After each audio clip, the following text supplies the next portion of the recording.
From the QA archive. Difference between smoke and sanity testing. Explained in 60 seconds. In simple terms. Sanity test equals, does the feature work after the changes? Smoke test equals, does the app start?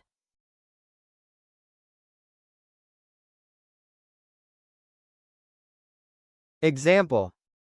Smoke test. Test that a new build launches and loads main pages without errors.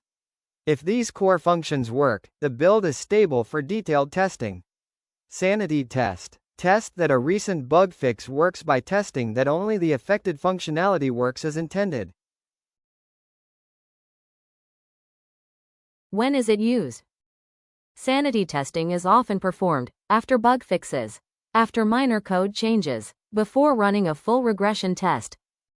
Smoke testing is often used after a new build is created, before executing a large amount of tests.